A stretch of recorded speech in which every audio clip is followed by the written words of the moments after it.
Alright, hello, welcome back.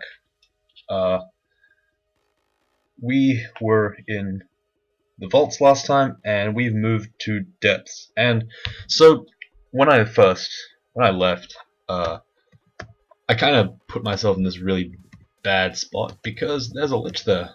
And there's actually a lot of enemies as well. So, looking at my inventory, I can kind of see that I have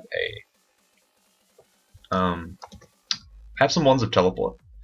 And not only that, I also have some silence, which is kind of good.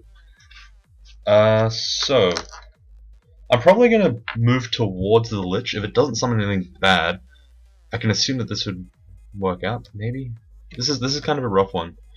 I'm gonna start with fog, and I'm gonna push towards here. Okay, so immediately I see that there's a lot of bad enemies on the screen. I'm gonna summon a major servant, and I'm gonna just fight on this side.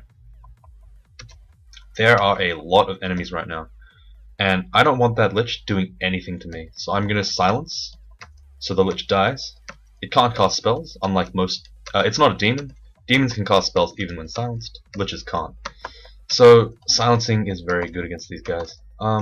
The trolls. This has the added benefit of having the trolls and the ogre being unable to cast spells. I'm going to try to keep as many of the mages in the silence as possible, and there we go. That was a very good fight for me. I took almost no damage, even though there were a lot of threats on the screen at one point. Now, iron trolls that are hasted are not good. I might be screwed here. I'm just gonna think about this before I do anything rash. Okay, so first thought is maybe drinking a flight potion, and that's gonna let me reposition over the deep water. And I'm gonna get myself into a little bit of a better place. I'm still in a fairly bad spot, but I should be able to get out of this much better. So the troll shamans are kind of dangerous in this one. In fact, all troll mages are actually very dangerous. The two types of trolls that you can encounter that are mages are the shamans and the earth elementalists. And the earth elementalists, they basically dig everything, and it really sucks because all your plans and all your positions, they don't mean anything when you just get a huge thing dug out. Look, you make a corridor and then they just dig the whole place up. So that kind of sucks. Let's see. There's not a lot of enemies on the screen that are dangerous right now, which is kind of cool. It means that this depths one has been very, very significantly emptied. Unfortunately, depths is not really a great place to say that because even though you empty it out, it's very cram-packed. Now, depths is an interesting place for me. I started before depths was a thing, and they added in after I started. Quite a bit after, actually. I'd won my first 2 or 3 games, maybe, before depths had started. So there's a vampire knight there. It's invisible. I'm going to summon a demon. It survives? Yes, okay. It's hard to tell. There's a lot of blue stuff on the screen right now. They're all dying, though, so it's okay. Alright, great. So there's the first dragon hide of the game. It's the fire dragon hide. It's a good thing to have. Opening this door was stupid. I'm not going to pay for my mistakes. I refuse to. So I'm going to summon another demon. So one thing that I note that a lot of people like to do is save up their EXP. Save up their piety, sorry. They like to really keep at max piety. They never want to go below it. It's just, they think it's a good thing. And in some regards it is. It's perfectly fine to just say, well, you know, I'm going to use my god piety as a resource. I'm just going to use it for the passives. But the reality is that, okay, let's identify this cold scroll, cold wand. It's not good enough. It has 3 charges. I don't want the polymorph either. So while it's okay to say, you know, what was that? It was a wizard. It's okay to say, you know, I'm going to not use the god piety.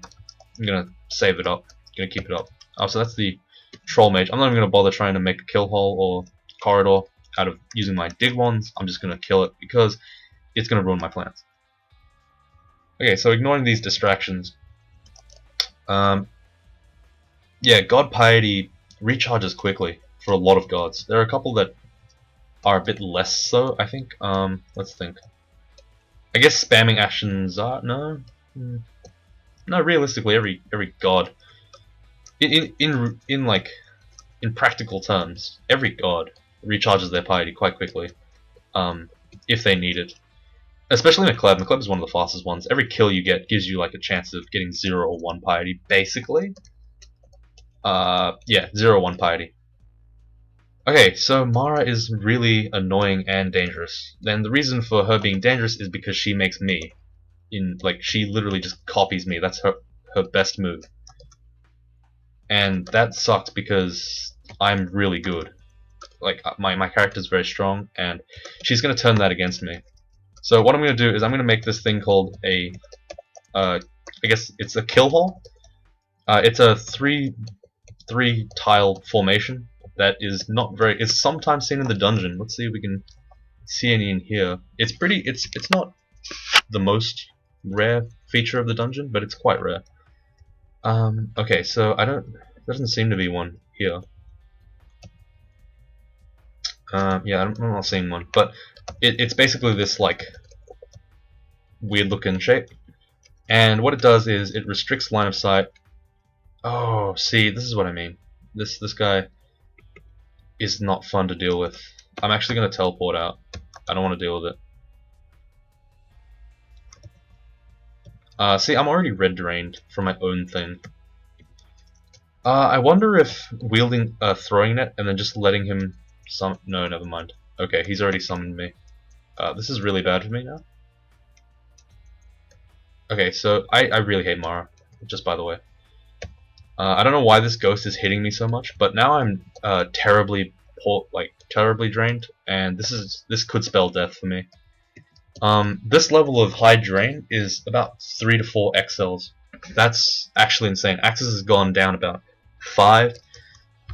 Fighting, dodging, armor's gone down by about 5. My character is now essentially crippled, and to counter this, I know it looks counterintuitive because elves drain, but I'm gonna go to the elven halls for a short while just to see if I can work off a little bit of this drain.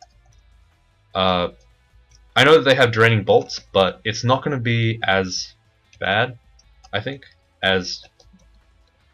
Look, I think my EXP gain should outweigh the amount of draining that I get. For example, here, I'm just sitting here whacking the crap out of this. I got cast into the abyss. Okay, so that's a problem. I wasn't paying attention to the number of dudes on the screen, and I should have silenced, but it's okay. I didn't get punished at all for that, so yay me, I guess. I'm gonna actually teleport again. I have 20 teleport scrolls. I have time to use it. It wasn't a particularly dangerous situation, but I didn't want to be a part of it. I want them to maybe just disperse a little bit, and then I'll come back. I'll make a couple more smart decisions. I guess I'm not playing very well right now. Which is okay, because this kind of character really allows you to, I guess, make these mistakes and not really punish you too badly for it.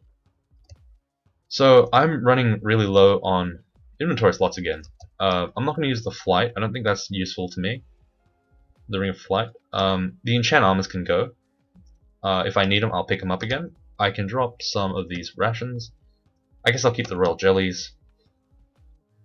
The javelins can probably go. The throwing nets will go though. So let's see what this is. Potion mutation. Now, a lot of people decide, you know, I'm going to drink a potion of mutation right at the beginning of the game. The second I find it, I'm just going to drink it.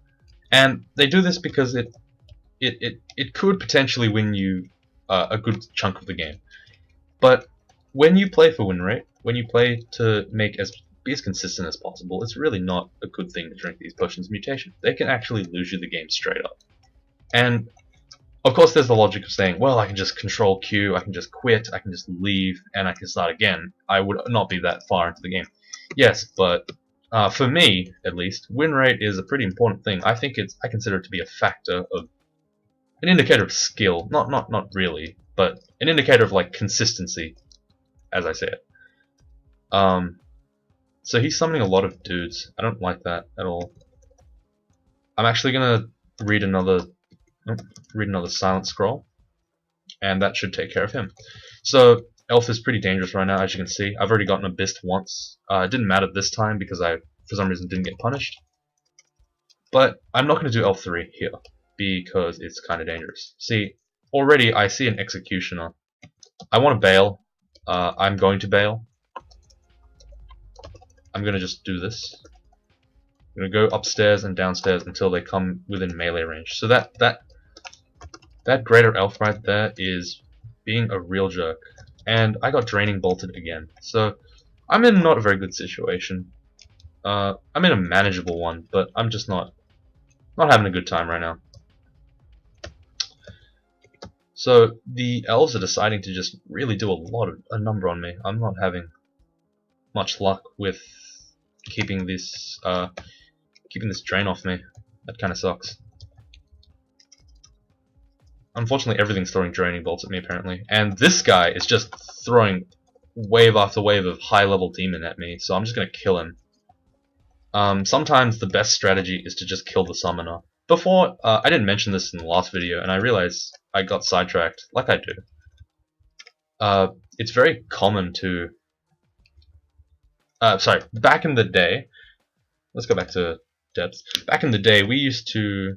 Killing a summoner didn't actually kill the summons. So, the best strategy was to basically kill the summoner and then teleport away, or teleport away and then kill the summons. Oh wait, that makes no sense. Teleport away, and then wait until the summoner doesn't summon anything good, and then just kill him. And then kill the summons. Now, because the summons all die, we're pretty lucky. We get to just kill the summoner. And that opens up a new tactic, which is mostly just, you know, kill the summoner. Kill the summoner, and all the summons die, and that's great. So that elf situation was just an example of that. That's a basic tactic. Okay, Jory. Now, Jory's a vampire knight dude. His main issue is that he summons crystal spears. He's dangerous as hell. He could kill me in a couple of turns, actually. So, I have not a lot of buffs. I have a bit of haste. I have 1 might, 1 agility. I'm going to use haste right now, and I'm going to figure out if he needs more. I'm going to also throw the water thing down, the puddle, and that's probably going to... he's engulfed in water now, so he can't cast spells. And he should fall relatively quickly. The thing that was doing damage to me was the... Okay, so that guy just threw a crystal spear. It missed me, thankfully. But that guy earlier... Yeah, we got him. The thing that was doing damage to me was the Berserk Death Yak, and I'm not surprised that it did that much damage. Death Yaks are fairly tough, hard-hitting opponents, and... Yeah.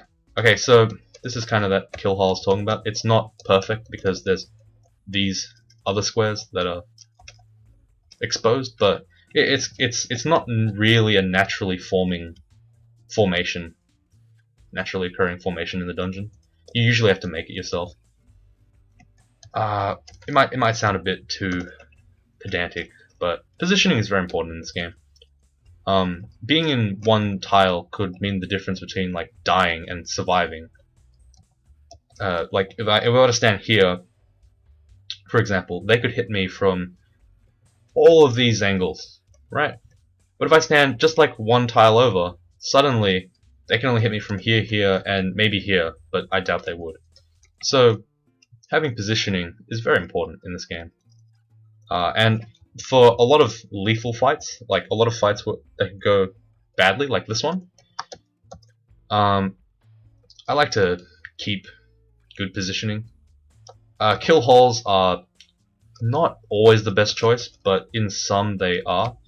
So I'm immediately going to switch out my Ring of Evasion for Protection of Cold. These guys do a lot of damage for some reason.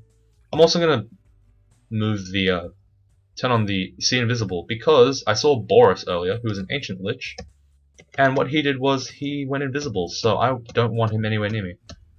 Now, I think Boris can cast Iron Shot, and yes, he can. He can cast Iron Shot, Bolt of Cold, and All of Destruction. So, keeping my evasion on will help me dodge his bolt spells, hopefully.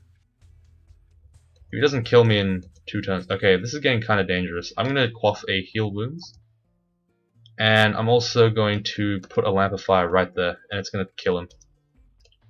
Okay, so that's an actual lich. He can't do much.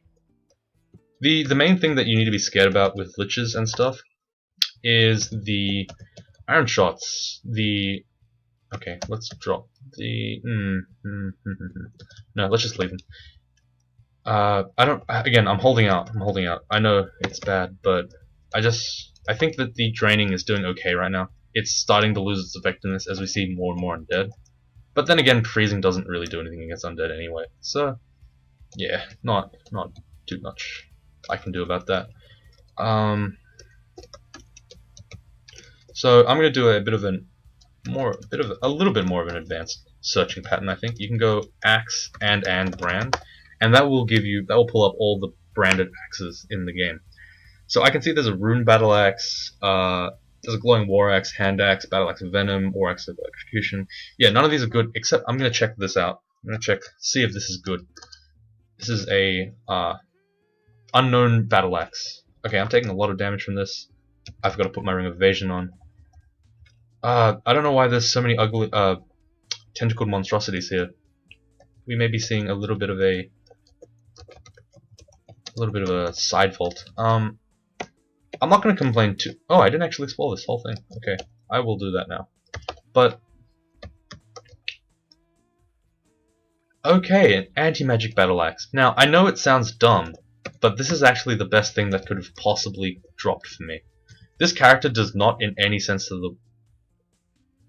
Okay, before we do it, let's teleport away from this guy. I don't want to be here when he has 3 of him.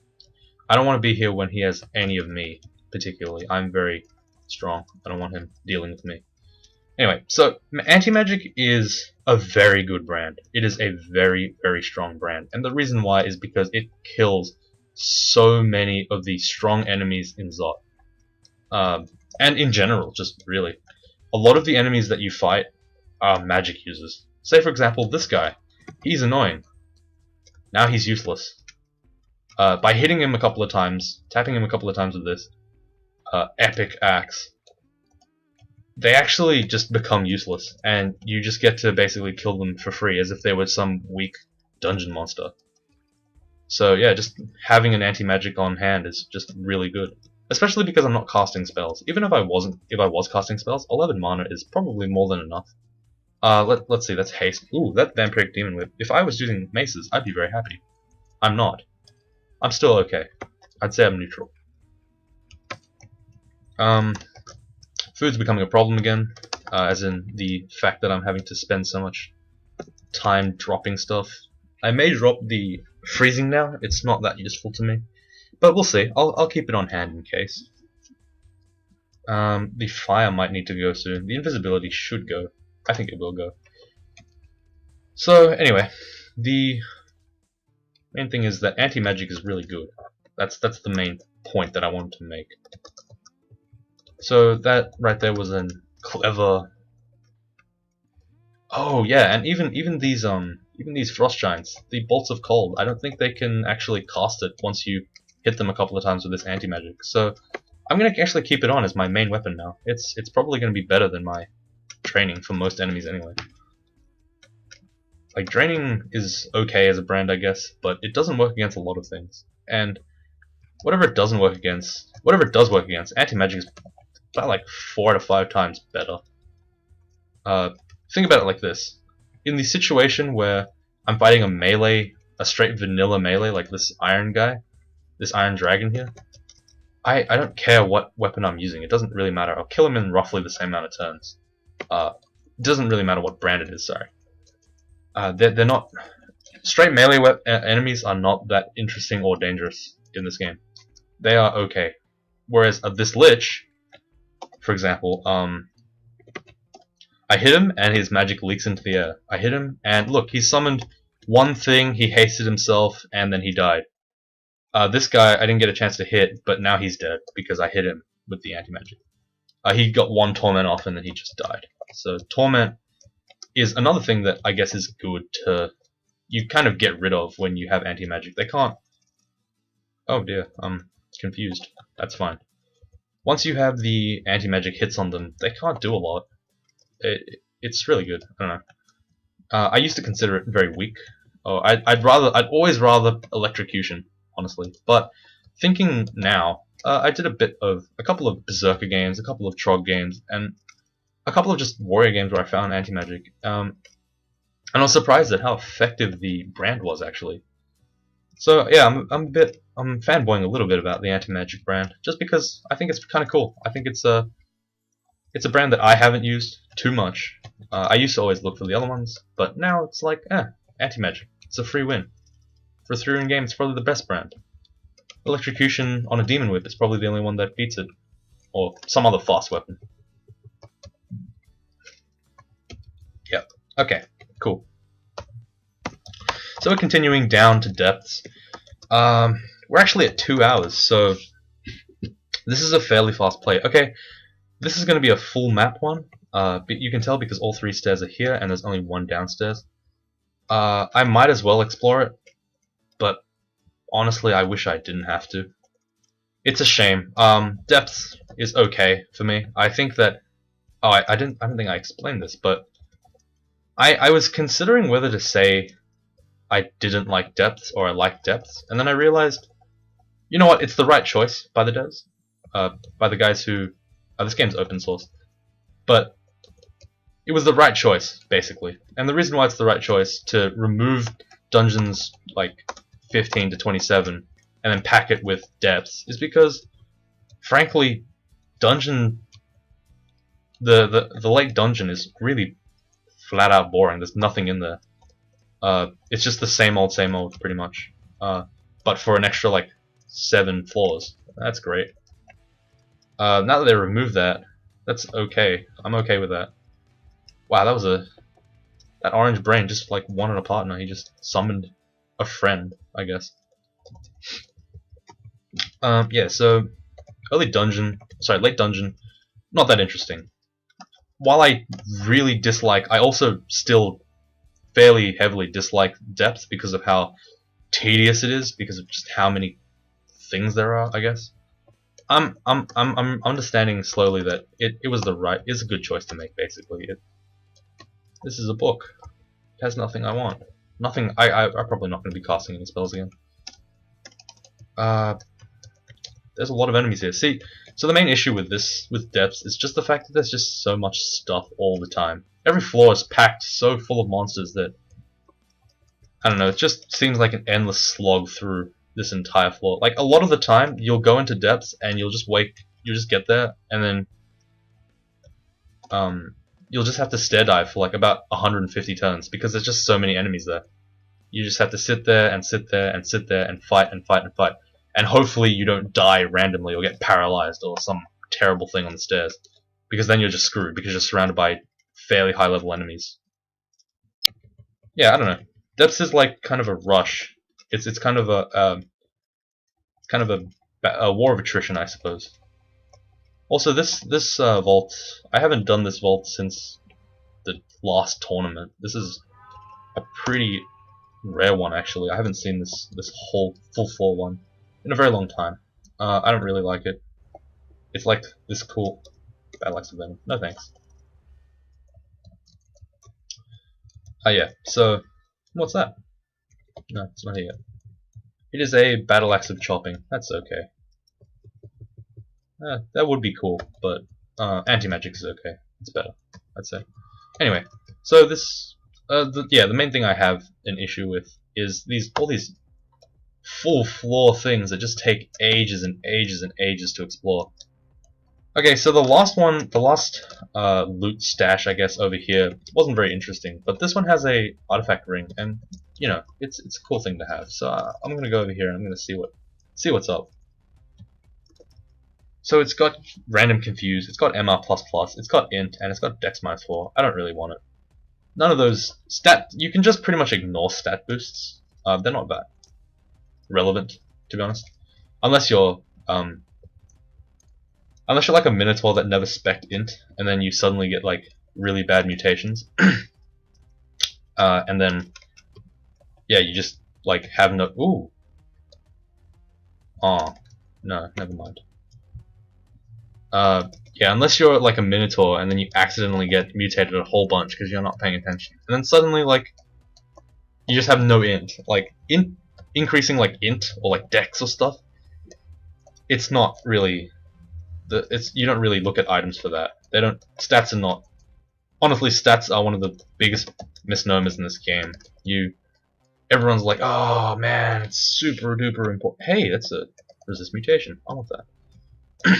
Everyone thinks it's really important, but it's not.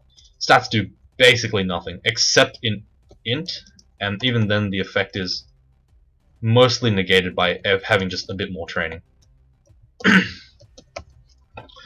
Yeah, I think I was talking about something about depth. Depth is kind of okay. It makes sense why it's there. I'm not really happy about it because, you know, I don't like slogging through these games, but at the same time, I understand why it's there, and I'm not too mad. Oh, Vampire's Tooth. This is basically just a dagger that I think lifesteals every hit, rather than lifestealing somewhat like normal vampiric weapons. It's a cool weapon to see. It's not a cool weapon to use. Oh, I've gotten 2 cure mutes out of this. How great. A +3 ring of evasion. Sorry, I have better though. It was a nice try. +3 ring of evasion's alright. Actually, I shouldn't go down these stairs. I should go down the ones that are nearer the upstairs. It's not a real big deal, but, you know, sometimes, on the old run, you just kind of want to know where all the stairs are. I know, it's really pedantic. It's really just, like, worrying over nothing. But, you know, if you have the choice to make an optimal play, you might as well have a go at doing it, I guess. Is what I'm trying to say. Yeah. Random nonsense. Okay, so we're on depth 5, so that means that Zot's here. That means there's going to be Draconians. Draconians not too bad. Unless we see an Orb of Fire. I doubt we will. We should be okay. Actually, I don't think you can get an Orb of Fire in depths. It's only in Zot. Zot exclusive. Bye now. Okay, so it's just general clearing.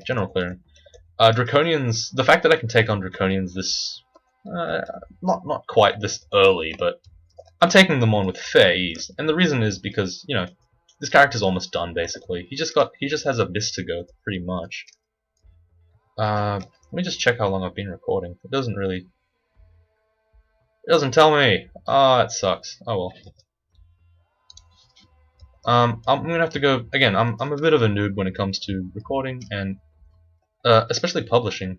For some reason, when I'm uploading these videos, when I upload it in 2s. Wow, I'm lethally poisoned. Oh well, I'll heal a cure out of it. Okay, so there's a lot of enemies here. One of them's a poison dude. I'm gonna summon my own poison dude. Okay, so this guy is not dying at all. I'm going to teleport. I'm at half health. It's a good time to teleport. I teleported in the wrong direction. I'm gonna read another teleport. Alright, done. Okay, so what was I saying? Interesting. Oh yeah, about YouTube. So I only started like maybe 2 days ago. Actually, no, I started yesterday. Well, by the time you watch this, I'll have started months ago, probably. But I guess I just started yesterday for now. And I was uploading some videos, and it was pretty interesting the way that they do it. YouTube has an odd way of doing things. I don't like it particularly much. Man, this was a good game to go whips. Maces and flails. Like, yeah, demon whip. I got a vampiric and an electrocution one. These are all good. These are quite nice. I need some cold resistance. That did a lot of damage. So right now you can see that I don't have a lot of resistances. This is almost Zot, and I have almost none. And the reason why is because I don't need any yet. I'm going to continue to just keep pumping up my stats, keep making myself pretty strong. There's no need to rush with my resistances, I don't need them yet. But now the consideration is basically doing depths. Doing the next rune, and I think it's going to be Abyss. So I'm going to leave it here, and I'm going to go and upload this episode, and I'm probably going to start the next one right now. Alright, I'll see you next time.